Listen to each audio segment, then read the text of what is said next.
Friends, Arvind institute के इस online portal पर आप सबका फिर से एक बार स्वागत है। फ्रेंड्स, आज हम पढ़ने जा रहे हैं हिंदी की एक अगली क्लास जिसका नाम है शब्द विचार। शब्द विचार चैप्टर को पढ़ने से पहले अगर आपने वर्णमाला का चैप्टर का वीडियो अब तक नहीं देखा है तो आप डिस्क्रिप्शन में जाके लिंक के थ्रू आप देख सकते हो वर्णमाला चैप्टर को। इसके साथ ही साथ एक खुशखबरी भी है आपको बताने के लिए कि अब वीडियोस के साथ साथ आपको उसके लिंक के साथ साथ आपको पीडीएफ नोट्स भी प्रोवाइड होने जा रहे हैं। हाँ फ्रेंड्स, बिल्कुल समझो, अब जितने भी वीडियोस आपको अरविंद इंस्टीट्यूट के द्वारा मिलेंगे उन सभी वीडियोस के साथ उनके पीडीएफ नोट्स भी प्रोवाइड होंगे, तो ये है खुशी की बात। लेकिन एक बात मित्र और जान लो, आपके कई सारे ऐसे फ्रेंड्स भी होंगे जो कि अपने गांव से अपने घर से बैठकर ऑनलाइन क्लासेस करना चाहते हैं लेकिन उन्हें पता नहीं है इन क्लासेस के बारे में। तो अब आपके गोरखपुर एरिया में जब एक इंस्टीट्यूट ऑनलाइन क्लासेस आपके लिए लेकर आ रही है जहां अलग अलग विषय के टीचर अपने अपने सब्जेक्ट्स के बारे में आपको बता रहे हैं, तो अब आप देरी ना करो, उन फ्रेंड्स तक इस बात को शेयर करो, उन्हें लिंक्स वीडियोज़ के बारे में जानकारी दो और उनसे सब्सक्रिप्शन कराना ना भूलना। और फ्रेंड्स, मैं एक बात और बता दूं, आपका जितना ज़्यादा सपोर्ट हमारी टीम को मिलेगा, हमारी टीम आगे आने वाले समय में आपके लिए और काम करेगी।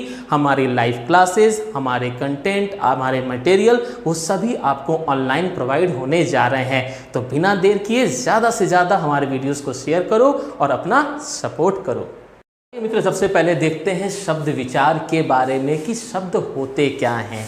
सबसे पहले इस बात को समझो, शब्दों का निर्माण वर्णों से होता है। वर्ण अर्थ ध्वनि, वर्ण मिलके बनते हैं स्वर और व्यंजन से, और इन्हीं स्वर व्यंजन को जब हम एक साथ लाकर विभिन्न वर्णों को जोड़ने का काम करते हैं और उनका सार्थक समुदाय बनाते हैं, उनका एक अर्थपूर्ण अर्थ निकालते हैं, तो उसे हम शब्द कहते हैं। अब इसके नाम के साथ विचार क्यों जुड़ा है? क्योंकि केवल शब्द को जानने से नहीं होगा, शब्द के बारे में हमें विचार करना है कि आखिर भाई ये शब्द आए कहाँ से। तो सबसे पहले बात हम करेंगे शब्द विचार के परिभाषा की। तो मैंने बोर्ड पर पहले से लिख रखा है ताकि आप इसे देख भी लो और समझ भी लो। यहाँ लिखा है, ध्वनियों या वर्णों के मेल से बने सार्थक वर्ण समुदाय को शब्द कहते हैं। ध्वनियों या वर्णों, मुख से बोलने पर ध्वनि है, कॉपी पे लिखने पे वर्ण है। तो ध्वनि या वर्ण को जब आप मेल करते हो, उन्हें मिलाने का काम करते हो, तो उन्हें ही शब्द कहा जाता है। जैसे अगर आपने कहा राम, तो ये राम एक शब्द है, राम एक व्यक्ति का नाम है। और अगर आप इसे गौर से देखोगे तो इसमें र पे आ की मात्रा, म के साथ अस्वर आपको जुड़ा दिखाई देगा। तो वर्णों के मेल से बने सार्थक वर्ण समुदाय को हम क्या कहते हैं? बिल्कुल सही, उसे हम शब्द कहते हैं। राम, पाठशाला, घर, ये सभी हमारे शब्द हैं। तो यहाँ पर हमने बात की शब्द के परिभाषा की, तो आपने जान लिया कि ध्वनियों या वर्णों के मेल से बने सार्थक वर्ण समुदाय को, मतलब वर्णों का सार्थक रूप को हम कहते हैं शब्द विचार।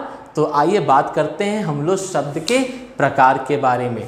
अगर सबसे पहले बात किया जाए शब्द के प्रकार के बारे में कि शब्द कितने प्रकार के होते हैं, मैंने पिछले बार भी आपसे ये कहा था और मैं दोबारा आपसे कहूँगा कि हिंदी की जितने भी परीक्षाएं होती हैं या जितनी परीक्षाओं में हिंदी पूछा जाता है, वहाँ परिभाषा का बहुत ज़्यादा महत्व होता है। और वहाँ पे यह भी पूछे जाते हैं कि यह चीज़ या यह बिंदु कितने प्रकार का होता है। जैसे यहाँ आपसे प्रश्न पूछा जा सकता है कि शब्दों का वर्गीकरण कितने प्रकार से कर सकते हैं, अर्थात हमारे शब्द कितने प्रकार के होते हैं। तो बिल्कुल ध्यान दो कि शब्द के प्रकार से जब भी क्वेश्चन आएगा तो आप आंसर दोगे कि शब्दों का वर्गीकरण 4 प्रकार से किया जाता है।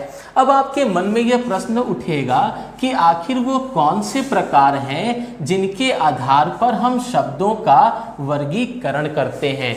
तो आइए फ्रेंड्स, मैं आपको बताता हूँ। सबसे पहली बात होती है उत्पत्ति के आधार पर। बिल्कुल ध्यान देना, फिर से मैं बता रहा हूँ, हम शब्द का वर्गीकरण सबसे पहले उत्पत्ति के आधार पर करते हैं। आप सभी लोग जानते हो कि किसी भी विषय के बारे में जानने के लिए पहले उसके उत्पत्ति के बारे में जानना जरूरी है कि आखिर इस शब्द की उत्पत्ति कहाँ से हुई। अगर हम किसी मानव को ही जानते हैं तो मानव को जानने से पहले हम ये जानते हैं कि इनके माँ बाप कौन हैं, मतलब उसकी उत्पत्ति कहाँ से हुई। तो उसी प्रकार से हम बात करेंगे कि शब्द की उत्पत्ति कहाँ से हुई है। तो उत्पत्ति के आधार पर अगर बात किया जाए तो शब्द के 4 प्रकार होते हैं। अब देखो आपके कई सारे प्रश्न हल हो रहे हैं यहाँ पे मित्रों। सबसे पहला क्वेश्चन क्या है कि शब्द किसे कहते हैं, तो उसकी परिभाषा आप देख रहे हो। उसके बाद क्वेश्चन होता है कि शब्द का वर्गीकरण कितने प्रकार से करते हैं, तो वो भी आप देख रहे हो कितने प्रकार से, 4 प्रकार से। अब बात होती है कि यहाँ पर पहला प्रकार कौन है, तो पहले आकार को कहते हैं, पहले आधार को कहते हैं उत्पत्ति के आधार पर। अब बात होगी कि उत्पत्ति के आधार पर ये कितने हैं, तो इनकी संख्या 4 होती है, जहाँ पर पहले होते हैं तत्सम। बिल्कुल तत्सम शब्द, इसकी चर्चा अभी आगे मैं करूँगा, तो आप लोग केवल इसे अभी देखते रहो और समझते रहो। तत्सम शब्दों के बाद यहाँ बात की जाएगी तद्भव शब्दों की। तत्सम के बाद किसकी बात करेंगे, तद्भव की। इसके बाद हमारे आते हैं देशज शब्द। बिल्कुल देशज, देशज क्या होता है, मतलब देश से उत्पन्न, तो इसके बारे में हम जानकारी लेंगे। और बाद में बात होगी विदेशज शब्दों की। तो यहाँ पर हमने जाना कि शब्द के 4 प्रकार हैं, जिसमें पहले प्रकार उत्पत्ति के आधार पर यहाँ पे 4 प्रकार से हम फिर से शब्दों को देखते हैं। इसमें पहले तत्सम शब्द, फिर तद्भव शब्द, फिर देशज शब्द और फिर विदेशज शब्द होते हैं। अब दूसरा प्रश्न उठता है कि सर ये दूसरा प्रकार कौन सा है, तो उत्पत्ति के आधार पर के बाद हम देखेंगे व्युत्पत्ति के आधार पर। बहुत सारे ऐसे हमारे छात्र होते हैं जिनको व्युत्पत्ति का अर्थ नहीं पता होता। तो मैं आपको बता दूं फ्रेंड्स कि व्युत्पत्ति का अर्थ होता है रचना या बनावट। बिल्कुल जैसे किसी शब्द की उत्पत्ति हुई तो फिर हमने उसकी रचना किस प्रकार से की, अपने उपयोग में किस प्रकार से लिया, इसी आधार को हम व्युत्पत्ति के आधार पर देखते हैं। व्युत्पत्ति के आधार पर अगर इसकी चर्चा की जाए तो यहाँ पर इसका वर्गीकरण 3 आधार पे किया जाता है। उत्पत्ति के आधार पर 4 प्रकार से और व्युत्पत्ति के आधार से इसका 3 प्रकार से वर्गीकरण किया जाता है। इसमें पहला वर्गीकरण आपका होता है रूढ़ शब्द। सबसे पहले होते हैं रूढ़ शब्द। अब अगर आप ये नहीं जानते हो कि रूढ़ शब्द क्या होते हैं, तो रूढ़ का अर्थ होता है मूल। तो किसी भी शब्द के मूल रूप को हम उसका रूढ़ शब्द कहते हैं। उसके बाद अगर बात करते हैं तो दूसरे स्थान पर आता है यौगिक शब्द। यौगिक जिसको आप साइंस में कंपाउंड के नाम से जानते हो, तो इसे हम कहते हैं यौगिक शब्द, जिसके बारे में अभी आगे हम अध्ययन करेंगे। तीसरी बात जो इसमें आती है वो होता है योग रूढ़। बिल्कुल ध्यान देना मित्रों कि व्युत्पत्ति के आधार पे, रचना के आधार पर शब्द के 3 भेद होते हैं, जहां पहला होता है रूढ़ शब्द, दूसरा यौगिक शब्द और तीसरा योग रूढ़ शब्द। योग रूढ़ शब्द के बारे में अभी हम देखेंगे।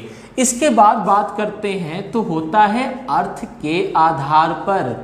अर्थ के आधार पर, अर्थ के आधार पे अगर शब्द को देखा जाए तो अर्थ के आधार पर शब्द 2 प्रकार के होते हैं। अब आप कहोगे सर अर्थ के आधार पे कितने होते हैं, तो ये 2 होते हैं। और कौन कौन से होते हैं, तो पहले शब्द को कहते हैं सार्थक और दूसरे शब्द को कहते हैं निरर्थक। बिल्कुल जानो मित्रों कि अर्थ के आधार पर शब्द के 2 भेद हैं, जहां पहला है सार्थक शब्द और दूसरा है निरर्थक शब्द।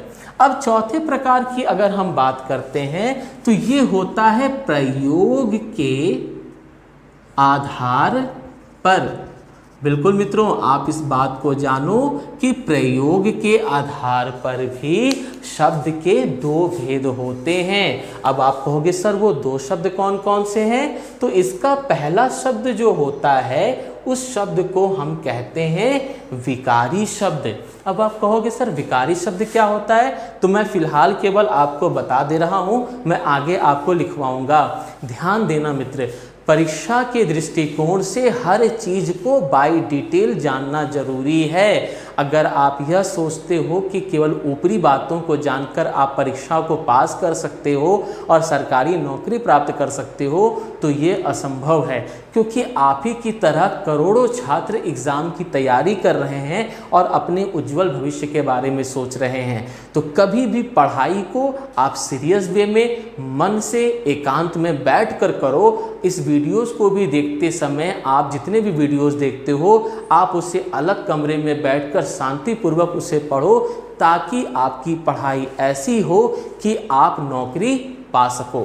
तो अब हम बात करेंगे विकारी शब्द की। तो मैं केवल इतना बता दूं कि वे शब्द जो लिंग वचन कारक के अनुसार अपने रूप को बदल लेते हैं, जैसे बच्चा, बच्ची, बच्चे। लड़का है तो उसे बच्चा कहते हैं, लड़की है तो बच्ची कहते हैं, और अगर इनकी संख्या एक से ज़्यादा हो तो उन्हें बच्चे कहा जाता है। तो ऐसे शब्द जिन पर लिंग वचन कारक का प्रभाव पड़ता है उन्हें हम विकारी शब्द कहते हैं, जबकि ऐसे शब्द जिन पर इसका प्रभाव नहीं पड़ता उसे हम अविकारी कहते हैं। अब जैसे अगर मुझसे सुनना चाहो तो मैं कहूँगा बच्चा धीरे धीरे चलता है, बच्ची धीरे धीरे चलती है, बच्चे धीरे धीरे चलते हैं। आपने एक चीज़ गौर किया होगा कि बच्चा, बच्ची, बच्चे में परिवर्तन हुआ, चलता, चलती, चलते में परिवर्तन हुआ, है और है में भी परिवर्तन हुआ, लेकिन धीरे धीरे शब्द में परिवर्तन नहीं हुआ। तो वो शब्द जिन पर परिवर्तन नहीं हुआ उसे शब्द को हम कहते हैं अविकारी शब्द। मित्रों, तत्सम शब्दों के बारे में, तत्सम शब्द को देखना होगा। तत्सम शब्द, तद्भव शब्द क्या होते हैं और इनकी पहचान कैसे की जाती है, लेकिन इस वीडियो में मैं आपको केवल बताने जा रहा हूं तत्सम और तद्भव शब्दों के बारे में। वे होते क्या हैं, इनकी पहचान, जैसे संस्कृत, हिंदी, ये कैसे होते हैं, इनकी पहचान हम लोग नेक्स्ट वीडियो में करेंगे। तो फिलहाल मैं आपको बताऊं कि तत्सम शब्द क्या होते हैं। तो मित्र, तत्सम को समझने के लिए अगर इसका संधि विच्छेद कर दिया जाए तो आपको दिखेगा कि यहाँ पर इसे हम दो भागों में बांट सकते हैं, तत् धन सम में। अब तत् का अर्थ क्या होता है भैया, तो तत् का अर्थ होता है संस्कृत। तत् माने संस्कृत। आप कहोगे सर यहाँ संस्कृत कैसे आ गया, तो बिल्कुल सही क्वेश्चन है यह आपका। तत् इसलिए आ गया क्योंकि हिंदी की जननी संस्कृत है। संस्कृत या प्राकृत भाषा से ही हिंदी का जन्म हुआ है। तो आप अगर बात करते हो उससे, मतलब उससे कौन, तो संस्कृत से। और यहाँ पर बात होगी सम का अर्थ होता है समान। तो अब बात आपको धीरे धीरे क्लियर हो रही है कि तत्सम को दो भागों में बांटने पर हमें तत्सम मतलब संस्कृत के समान शब्द मिलते हैं। अगर कोई आपसे पूछे कि तत्सम शब्द कौन होते हैं तो आपको कहना चाहिए कि वे शब्द जो संस्कृत या मूल भाषा के समान होते हैं उन्हें तत्सम शब्द कहते हैं। संस्कृत या मूल भाषा के समान, बिल्कुल, जो संस्कृत या मूल भाषा के समान होते हैं उन्हें हम तत्सम शब्द कहते हैं।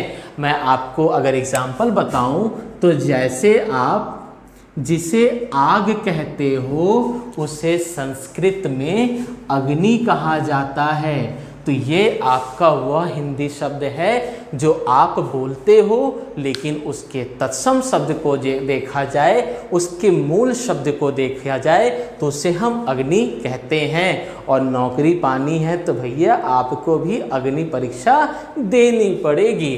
तो अब हम बात करते हैं 9 की, जिसे हम संख्या में 9 कहते हैं, उसे संस्कृत या अपनी प्राचीन भाषा में 9 कहा जाता है। बिल्कुल आप इसे ध्यान देना। जैसे आप कहते हो नवरात्रि चल रही है तो 9 रातों का दिन होता है, 9 रातों का समय होता है, इसलिए हम उसे नवरात्रि कहते हैं। इसी प्रकार से आप जिसे फूल कहते हो उसे संस्कृत में पुष्प कहा जाता है। आप जिसे खेती कहते हो उसे हिंदी में, उसे संस्कृत में कृषि कहा जाता है। तो बिल्कुल मित्र इस बात का ध्यान दो कि तत्सम शब्द वो होते हैं जो संस्कृत या मूल भाषा के समान होते हैं। यहाँ पर मैंने कुछ तत्सम शब्दों का प्रयोग किया है और आपको आगे चल के कई सारे ऐसे शब्दों का निर्माण कर लेना है, ऐसे शब्दों को इकट्ठा कर लेना है जो तत्सम शब्द होते हैं। तो इसके बाद हम बात करते हैं तद्भव शब्द। तत्सम शब्दों के बाद अब चर्चा होगी तद्भव शब्दों की। तत्सम के साथ तद्भव को पढ़ना भी जरूरी है। तो अगर आप तद्भव की बात करो तो इसका भी संधि विच्छेद कर लिया जाए। तद्भव का संधि विच्छेद क्या होगा? तो तत् धन भव, तत् धन भव। अब जैसे ही आपने यहाँ पे इसका संधि विच्छेद किया तो आपको फिर से तत् दिखाई दिया, और तत् जिसको हम कहते हैं संस्कृत या मूल भाषा। तो यहाँ पर भव का अर्थ होता है उत्पन्न। तो वह शब्द जो संस्कृत या प्राकृत भाषा से उत्पन्न हुई है उसे तद्भव शब्द कहते हैं। संस्कृत से बिगड़कर बनने वाली, अपभ्रंश होकर बनने वाली शब्द को हम तद्भव शब्द कहते हैं। तद्भव शब्द का अर्थ हिंदी से होता है। और जैसे में अगर आप इसके बात करते हो तो मैं अगर इसको इस प्रकार से लिखूं कि आप जिसे पुष्प कहते हो उसे फूल कहा जाता है, आप जिसे कृषि कहते हो उसे खेती कहा जाता है, आप जिसे अग्नि कहते हो उसे आज के समय में हम आग तद्भव के रूप में जानते हैं। तो वे शब्द जो संस्कृत के शब्द हैं, संस्कृत के समान हैं, उन्हें हम तत्सम शब्दों के रूप में जानते हैं। जबकि इन शब्दों से अपभ्रंश या बिगड़कर जो शब्द बने हैं उन शब्दों को तद्भव शब्द कहा जाता। बात करते हैं हम लोग तत्सम तद्भव के बाद देशज विदेशज के बारे में। देशज, देश धन ज का अर्थ उत्पन्न। वे शब्द जो अपने देश में आम बोलचाल की भाषा से उत्पन्न हुए हैं, मतलब जिनके उत्पत्ति का पता हमें नहीं चलता कि इन शब्दों को किस प्रकार से उत्पत्ति किया गया, लेकिन आम बोलचाल की भाषा में शामिल हो जाने की वजह से ये हमारे भाषा के शब्द के रूप में एक्सेप्ट कर लिए गए, स्वीकार कर लिए गए, और लोग इसका अर्थ भी समझने लगे, इसलिए इन्हें देशज शब्द कहते हैं। तो मैंने आपको बताया कि वह शब्द जो कि आम बोलचाल की भाषा में बोले जाते हैं, जिनकी उत्पत्ति का पता नहीं चलता, उन्हें देशज शब्द कहते हैं। यहाँ पे कुछ देशज शब्द मैंने यहाँ लिखा है, जैसे लोटा, केवाड़ी, खिड़की, डिबिया, खुननी, डोंगा, कटोरा, कलाई आदि। तो ये वो शब्द हैं जो कि देशज शब्द हैं। मित्रों, यहाँ पर मैंने देशज शब्द की परिभाषा नहीं लिखा और मैंने कुछ ही देशज शब्दों के उदाहरण भी लिखे। ऐसा मैंने इसलिए किया कि आपको वीडियो देखने के लिए ज़्यादा टाइम न लगाना पड़े, और आपके इस कमी को पूरा करने के लिए मैंने PDF का नोट्स डाल रखा है। आप डिस्क्रिप्शन पे जाके उस नोट्स को डाउनलोड कर लेना, उस नोट्स को अपने पास रख लेना, उसकी फाइल बना लेना और पूरे शब्दों का अध्ययन करना। इसके बाद हम बात करते हैं विदेशज शब्दों की। विदेश धन ज, ऐसे शब्द जो हमारे देश में विदेश से लाए गए। आपको पता है कि हमारे भारत में कई सारे आक्रमणकारी और बहुत सारे उद्योगों के लिए लोगों का आना हुआ। जब वे लोग हमारे देश में आए तो अपने साथ साथ वो अपने भाषाओं को भी लेकर आए, और उन भाषाओं से कुछ शब्दों के बारे में भी हमें पता चला। अब इन शब्दों का प्रयोग हम आज के समय में भी अपने समाज में करने लगे। आज अगर किसी भी बच्चे को लिखना होता है तो बचपन से अपने पिता से कहता है कि पिता मुझे आप ऐसा करिए कि पेंसिल ला कर दीजिए। बच्चा पेंसिल बोलता है, जो कि हिंदी का नहीं अंग्रेजी का शब्द है, और बहुत सारे लोगों को ये पता भी नहीं होता कि इन शब्दों को मूलतः हम तत्सम या तद्भव में कहते क्या हैं। तो ऐसे विदेशी शब्द जो आज भी हमारे समाज में बोले जाते हैं, इनका प्रयोग किया जाता है, उन्हें हम विदेशज शब्द कहते हैं। कुछ विदेशी शब्दों को मैंने यहीं लिखा है, लेकिन आपको बहुत सारे विदेशी शब्दों को तैयार करना है, उसको मैंने नोट्स में पूरी तरह से लिख दिया जो परीक्षा में पूछे जाते हैं, तो आप उन्हें जरूर नोट कर लेना, उनका पूरा अध्ययन करना। फिलहाल कुछ विदेशी शब्दों के बारे में आपको मैं बताने जा रहा हूँ। सबसे पहले बात करते हैं अरबी शब्दों के बारे में।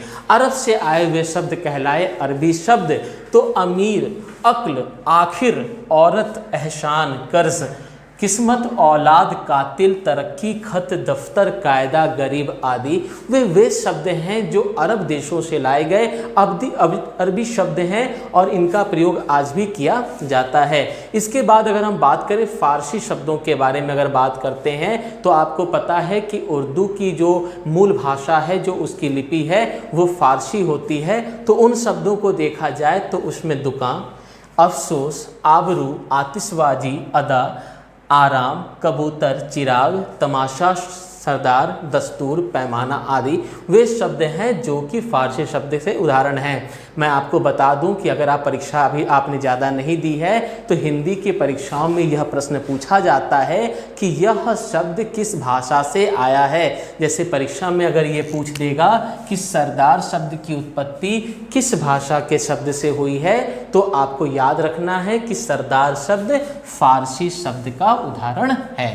तुर्की शब्दों की अगर हम बात करते हैं, तो तुर्क देश से आए हुए शब्द तुर्की शब्द कहलाए, जैसे उर्दू, कालीन, मुगल, कैंची, कुर्की, चमचा, बेगम, बहादुर, लाश, सुराग, चेचक, ये सभी आपके तुर्की शब्द के उदाहरण हैं।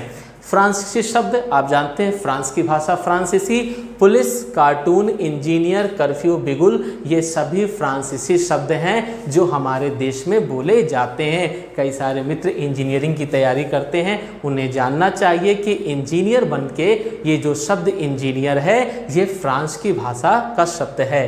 पुर्तगाली शब्द की बात करें तो आपको पता है कि वास्को डी गामा खुद पुर्तगाल का था। वो जब पुर्तगाल से आया तो उसने पुर्तगाली शब्दों का प्रयोग किया, और भी पुर्तगाली हमारे देश में आए तो उन्होंने जो शब्दों का प्रयोग किया और जो हमारे भारत में आज भी बोला जाता है, तो जैसे आलपीन, बाल्टी, चाबी, कमीज, कमरा, काजू, नीलाम, लबादा और तंबाकू, ये ऐसे शब्द हैं जो कि पुर्तगाली शब्दों की श्रेणी में आते हैं।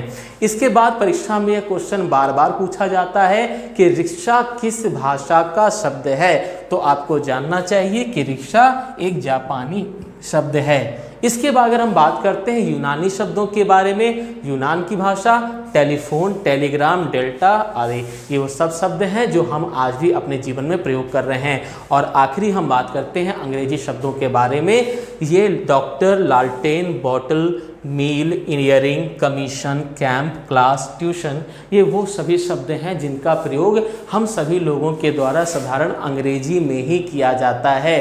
तो मित्रों, आप जो PDF है उससे आप सारे वर्डों की, आप सारे शब्दों की एक श्रेणी बना लो और इन्हें अध्ययन करने का भी काम करो। आइए मित्रों, अब हम बात करते हैं व्युत्पत्ति के आधार पर शब्दों के भेद के बारे में। बिल्कुल, अभी तक हमने देखा उत्पत्ति के आधार पर शब्दों के भेद, और अब हम बात करने जा रहे हैं व्युत्पत्ति के आधार पर शब्द के भेद के बारे में। सबसे पहले आप देखोगे तो मैंने यहाँ 3 शब्दों को लिख रखा है जो मैंने पहले भी बताया। पहले रूढ़ शब्द, फिर यौगिक शब्द और फिर योग रूढ़ शब्द। सबसे पहले बात हम करेंगे रूढ़ शब्द क्या होते हैं। रूढ़ शब्द को ही कहा जाता है मूल शब्द।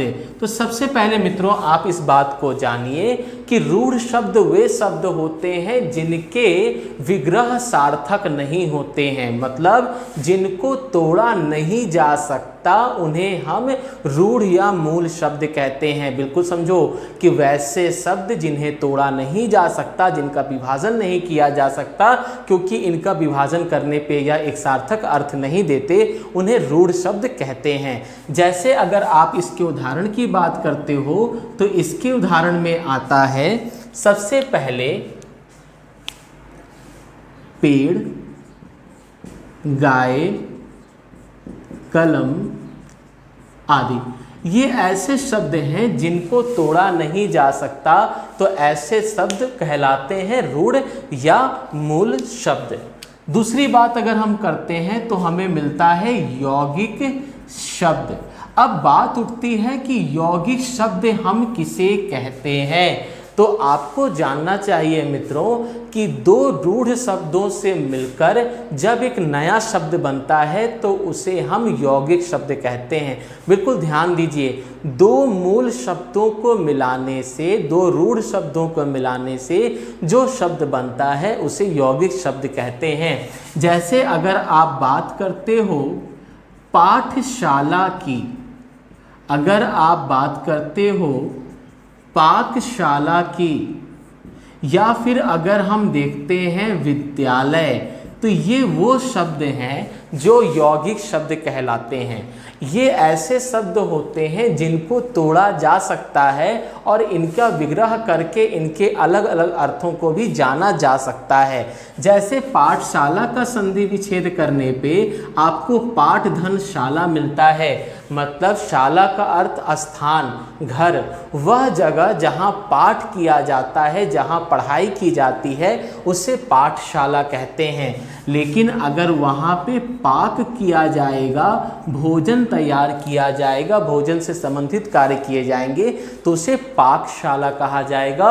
और इसके बाद अगर हम देखते हैं विद्यालय, जिसका संधि विच्छेद होता है विद्या धन आलय, उसे हम कहते हैं यौगिक शब्द, मतलब वह स्थान जहाँ पर विद्या दी जाती है उसे विद्यालय कहते हैं।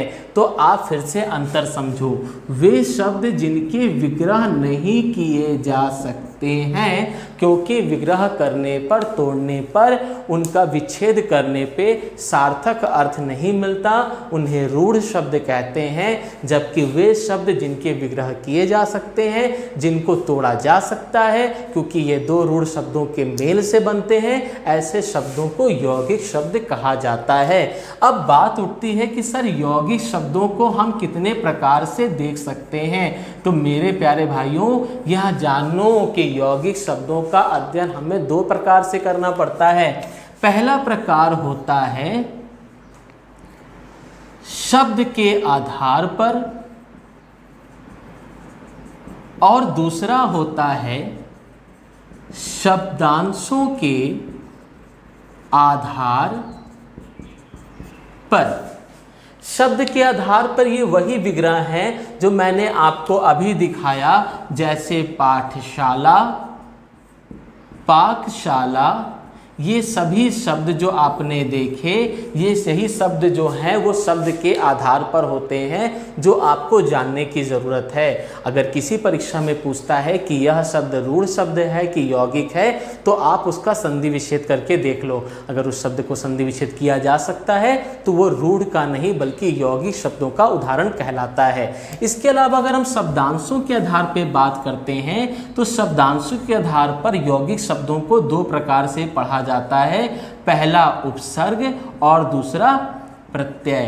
तो मित्रों, इस क्लास में, इस वीडियो में हम केवल बात कर रहे हैं यौगिक शब्द के परिचय के बारे में। तत्सम तद्भव जो मैंने पहले बताया, और उपसर्ग प्रत्यय के बारे में आपको अलग से वीडियोस के द्वारा बताया जाएगा, जहां पर डिटेल के द्वारा आपको बताए जाएंगे कि उपसर्ग क्या होता है, कितने प्रकार के, किस भाषा में उपसर्ग होते हैं, और प्रत्यय क्या होता है और किस प्रकार से शब्दों में परिवर्तन करता है। तो इन चीज़ों को हम अलग से जानने का प्रयास करेंगे। फिलहाल हमने देखा कि यौगिक शब्दों का विभाजन दो प्रकार से कर सकते हैं अध्ययन की दृष्टि से।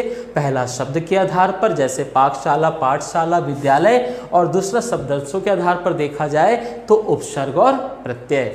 इसके बारे में अगर हम बात करते हैं इसके बाद, तो जो हमें व्युत्पत्ति के आधार पर तीसरा प्रकार दिखाई देता है उसे कहा जाता है योग रूढ़ शब्द। बिल्कुल आप जानो कि योग रूढ़ शब्द क्या होते हैं। मैं मित्रों आपसे फिर से कहूँगा कि परीक्षा में जब आपके क्वेश्चंस आते हैं तो बार बार पूछता है कि बताओ रूढ़ शब्द कौन है, यौगिक शब्द कौन है, योग रूढ़ शब्द कौन है। तो आप जानो, मैं यहाँ परिभाषा नहीं लिख रहा, लेकिन मैं फिर से दोहराऊंगा कि जो PDF नोट आपको दी जा रही है उसमें परिभाषा लिखा है, आप उससे अध्ययन कर सकते हो। यहाँ पर योग रूढ़ शब्द की बात की जाए तो मैं आपको बताता हूँ। योग रूढ़ शब्द भी यौगिक शब्द ही होते हैं, लेकिन एक विशेष परंपरा के अर्थ में ये अलग स्थान रखने लगते हैं, मतलब किसी व्यक्ति विशेष को बताने लगते हैं, इसलिए उन्हें योग रूढ़ शब्द कहा जाता है। समास चैप्टर में आपने बहुब्रीहि समास के बारे में सुना होगा। बहुब्रीहि समास के जितने भी उदाहरण होते हैं वो योग रूढ़ शब्द के ही माने जाते हैं। जैसे अगर आप बात करते हो दशानन की, तो दशानन भी एक यौगिक शब्द है जिसका अर्थ होता है 10 मुखों वाला या 10 सिरों वाला, मतलब वह व्यक्ति जिसके 10 सिर हैं उसे दशानन कहते हैं। अगर आप रामायण की बात करें तो आप जानते हो कि हमारे रामायण में आपको रावण के बारे में बताया जाता है जिसके 10 सिर थे। अगर आप किसी व्यक्ति से पूछोगे कि दशानन किसे कहा जाता है तो वो आपसे यही उत्तर देगा कि यह तो रावण को कहा जाता है। तो दशानन का अर्थ चूंकि विशेष परंपरा के कारण एक रावण को बताने लगा, किसी विशेष व्यक्ति को बताने लगा, इसलिए यह शब्द यौगिक न होकर योग रूढ़ होगा। उसी प्रकार से अगर आप बात करते हो तो आपने कहा पंचमुखी। पंचमुखी मतलब 5 मुखों वाला। फिर से 5 मुखों वाले, आप जानते हो कि 5 मुखों वाला कहा जाता है हमारे भगवान हनुमान जी को। तो हनुमान जी को चूंकि पंचमुखी कहा गया, पंचमुखी मंदिर का जो संबंध होता है वो हनुमान जी से होता है, तो पंचमुखी 5 मुखों वाला हनुमान जी से संबंधित है, इसलिए यौगिक नहीं बल्कि योग रूढ़ शब्द कहलाएगा। इसके अलावा अगर आप बात करते हो अन्य चीज़ों की भी तो आपको एक शब्द मिलता है पंकज। अगर आप पंकज का संधि विच्छेद करोगे तो इसका संधि विच्छेद होता है पंक धन ज। पंक का अर्थ होता है कीचड़, पंक का अर्थ होता है कीचड़, और ज का अर्थ होता है उत्पन्न। मतलब कि ऐसा कोई जीव या ऐसी कोई चीज़ या ऐसा कोई पुष्प जो पानी में कीचड़ में उत्पन्न होता है उसे हम पंकज कहते हैं। और आप सभी जानते हो कि कीचड़ में उत्पन्न होने वाला, कीचड़ में उत्पन्न होने वाला पुष्प कमल है। और आप यह भी जानते हो कि पंकज का पर्यायवाची शब्द कमल होता है, तो पंकज भी हमारा योग रूढ़ शब्द का उदाहरण है। हम देखेंगे अर्थ की दृष्टि से शब्द के प्रकार। तो अर्थ की दृष्टि से शब्द 2 प्रकार के होते हैं, जिसमें पहला होता है सार्थक शब्द और दूसरा होता है निरर्थक शब्द। सार्थक का अर्थ क्या होता है, मतलब जहाँ पे स अर्थ है, जिसके साथ अर्थ जुड़ा हुआ है, जिसका एक मतलब होता है, उन्हें हम कहते हैं सार्थक शब्द। जबकि वे शब्द जिनका अपना कोई अर्थ नहीं होता, यह केवल बोलचाल में बोल दिए जाते हैं लेकिन अर्थ के विहीन होते हैं, उन्हें हम निरर्थक शब्द कहते हैं। बिल्कुल जैसे अगर मैं उदाहरण की दृष्टि से आपको बताने का काम करूं तो हम कहते हैं पानी वानी, खाना वाना, मुक्का वुक्का। अब इन उदाहरणों को देखिए मित्रों, मैंने यहाँ लिखा पानी वानी, खाना वाना, मुक्का वुक्का आदि। अब यहाँ पर आप देखोगे तो आप देखोगे कि आप जब कोई व्यक्ति किसी से कहता है कि भाई पानी लाने के लिए, तो कहता है अरे भाई मेहमान आए, कुछ पानी वानी पिलाओ, पानी वानी पिलाओ। अब बच्चा गया दौड़ के पानी ले आया, उसने ये सोच रहा है कि भाई वानी क्या था।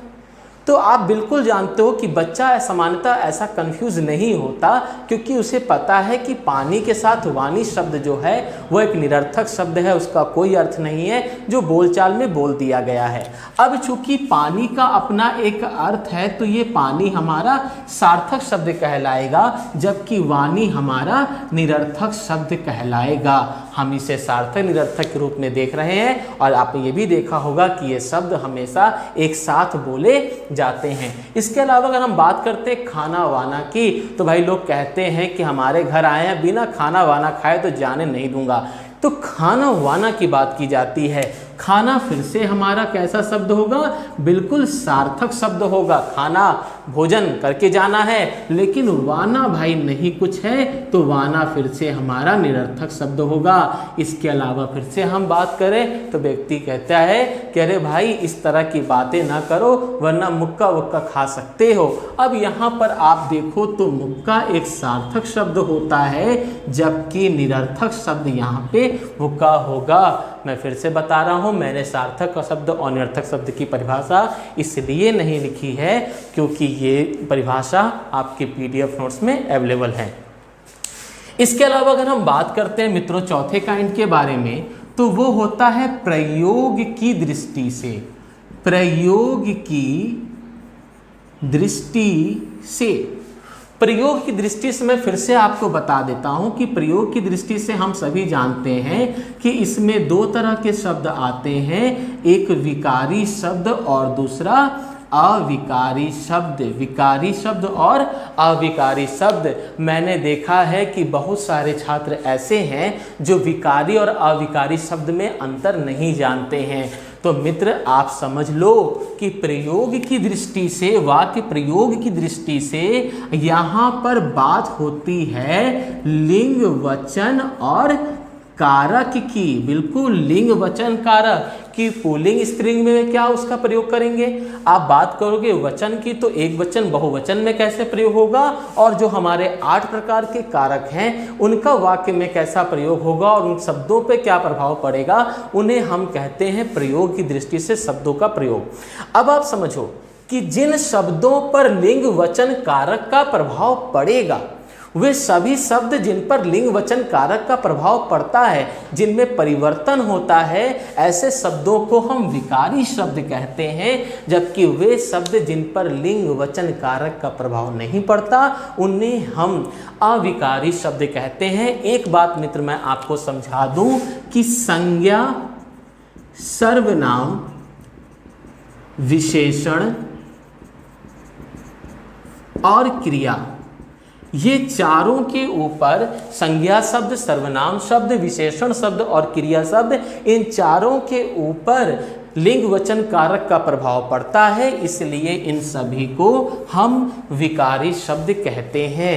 इसके अलावा अगर आप कभी भी क्रिया विशेषण को देखते हो, मतलब वह शब्द जो क्रिया की विशेषता बताता है वो क्रिया विशेषण, या इसके अलावा आप समुच्चय बोधक को देखते हो जिसे इंग्लिश में कंजंक्शन कहा जाता है। इसके अलावा आप बात करते हो विस्मयादि बोधक की, या आप इसके बाद बात करते हो संबंध बोधक की। तो ये सभी ऐसे होते हैं, ऐसे शब्द होते हैं जिन पर लिंग वचन कारक का प्रभाव नहीं पड़ता है।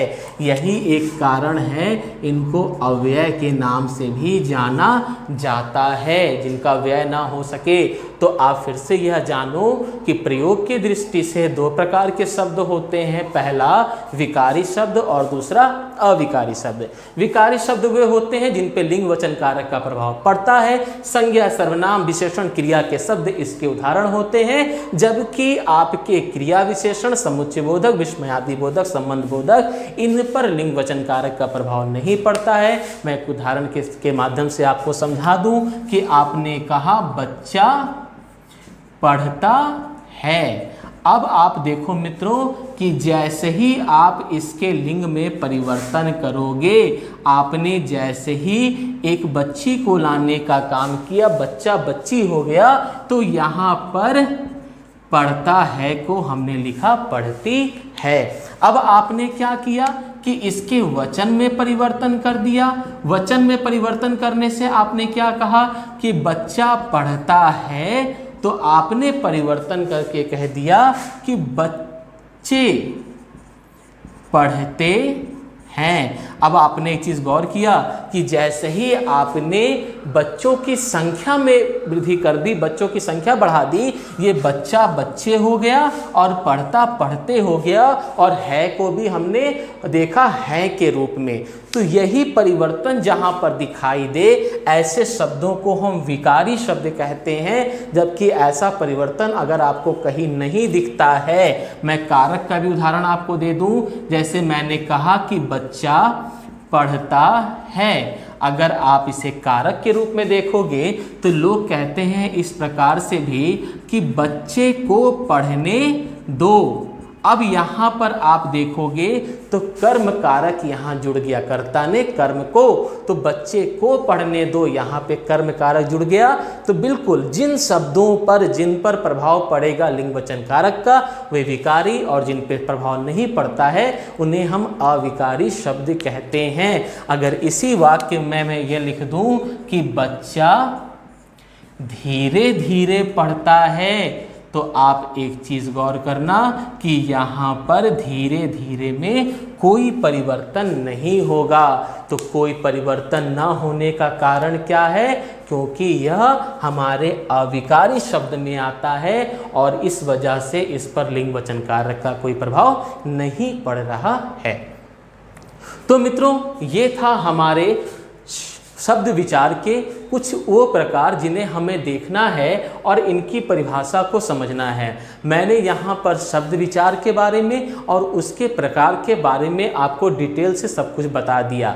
इसके बावजूद अगर आपको किसी भी चीज़ में डाउट है तो आप कमेंट में बॉक्स में जाकर हमसे पूछ सकते हैं। और इसके अलावा मैंने फिर से आपको बताना है कि PDF नोट्स इसमें पड़ा हुआ है, आप लिंक में जाकर आप वर्णमाला के चैप्टर को फिर से पढ़ सकते हो या PDF फाइल को भी डाउनलोड कर सकते हो।